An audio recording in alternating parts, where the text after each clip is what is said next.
Pernahkah kalian berpikir kenapa jika suatu produk dibuat maka ekonomi juga meningkat?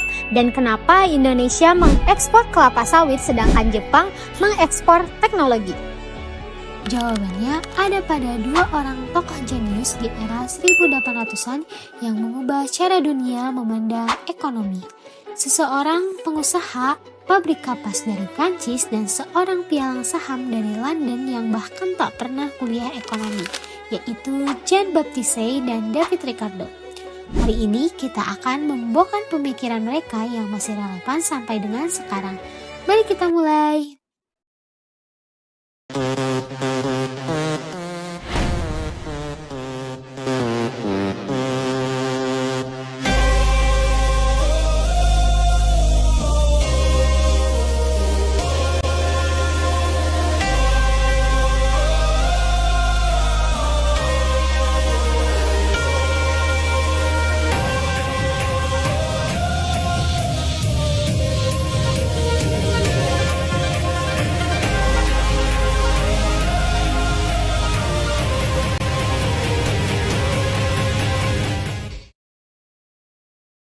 Baik teman-teman, di sini kita akan membahas mengenai Jean-Baptiste.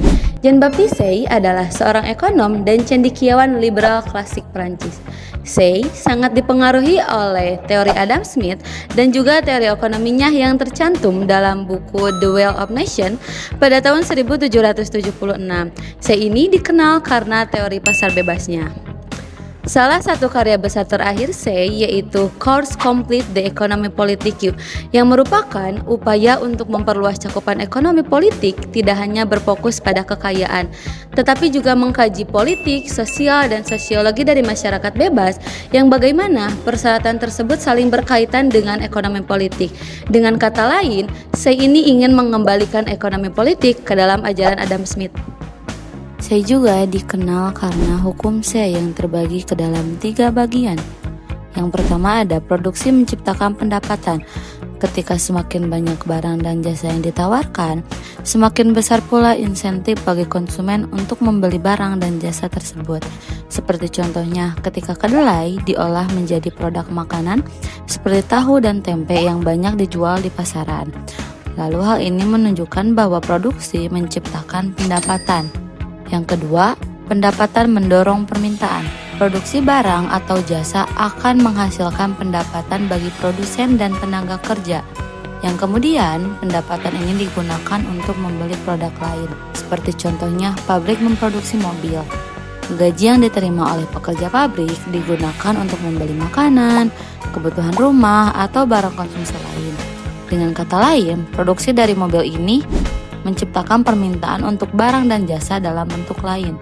Yang ketiga, keseimbangan terjadi secara alami. Ketika total barang yang diminta sesuai dengan total barang yang dipenuhi oleh produsen, seperti contohnya ketika bahan baku minyak goreng langka dan produsen tidak mampu memenuhi permintaan, sehingga harga minyak menjadi naik. Namun saat pasokan kembali normal dan mampu memenuhi permintaan, harga akan menjadi turun dan stabil pada tingkat keseimbangan. Selanjutnya mari kita bahas tentang kelebihan dan kekurangan pada Jean-Baptiste. Kenapa sih pemikiran Jean-Baptiste begitu penting? Yang pertama, beliau mengubah cara pandang ekonomi yang tadinya abstrak menjadi ilmu yang harus diuji lewat fakta dan observasi nyata. Yang kedua, beliau mengubah teori nilai kerja dengan teori utilitas subjektif, yang artinya barang tersebut dinilai dari seberapa barang tersebut dapat memenuhi kebutuhan konsumen, bukan dari seberapa lama waktu membuat barang tersebut. Yang ketiga, hukum Say menjadi landasan teori tentang pertumbuhan ekonomi dan mendukung pasar bebas.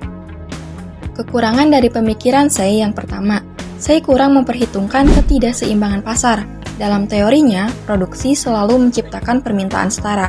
Tapi kenyataannya, bisa saja pabrik memproduksi barang berlebihan, tapi konsumen nggak punya daya beli cukup. Hasilnya jadi kelebihan produksi, PHK, dan resesi. Masalah yang kedua, saya menganggap uang itu netral, cuman alat tukar. Padahal uang punya peran penting. Uang jika disimpan dengan lama bisa menyebabkan inflasi atau deflasi. Kebijakan moneter bank sentral sangat berpengaruh terhadap ekonomi. Nah, sekarang beralih ke tokoh kedua yaitu David Ricardo. David Ricardo sendiri lahir di London 1772. Ia awalnya juga seorang pialang saham seperti ayahnya. Namun menariknya, dia tidak memiliki pendidikan formal di bidang ekonomi. Namun, dia memiliki ketertarikan dari karya Adam Smith yaitu The Wealth of the Nation. Pada zaman David Ricardo penuh dengan permasalahan, di antaranya yaitu adanya inflasi yang sangat tinggi, terus adanya harga konlau yang membuat harga gandum itu semakin tinggi. Selanjutnya ada kesenjangan sosial yang sangat parah. Dari situlah David Ricardo merumuskan teori-teori ekonomi klasik. Selanjutnya, David Ricardo memberikan landasan teori ekonomi klasik melalui 4 kontribusi utamanya, yaitu yang pertama terkait teori moneter. Ricardo bilang kalau pemerintah ataupun bank sentral mencetak terlalu banyak uang, maka harga-harga pasti naik atau inflasi. Solusinya yaitu kontrol jumlah uang yang beredar. Yang kedua tentang law of diminishing return atau hukum hasil yang semakin berkurang. Ricardo menjelaskan bahwa jika suatu perusahaan punya lahan atau pabrik yang ukurannya tetap, lalu terus bertambah pekerjanya, pada akhirnya setiap pekerja baru tidak akan bisa menghasilkan sebanyak pekerja sebelumnya dan produktivitas per orang mulai menurun. Ketiga, yang paling penting adalah teori keunggulan komparatif atau ide perdagangan bebas. Ricardo meyakinkan kita bahwa setiap negara bisa untung dari perdagangan, bahkan jika satu negara lebih unggul dalam segala hal. Kuncinya, setiap negara harus fokus memproduksi barang yang mereka buat secara relatif paling efisien. Yang terakhir, Ricardo juga punya teori upah besi yang sekarang tidak berlaku, yang bilang upah pekerja akan selalu pas-pasan, hanya cukup untuk hidup karena kalau upah naik, populasi naik, dan upah akan turun lagi. Kemudian ada kelebihan David Ricardo. Yang pertama, teori moneternya masih dipakai bank sentral. Kemudian diminishing returns masih berlaku di banyak sektor. Dan yang terakhir, keunggulan komparatif jadi pondasi perdagangan global.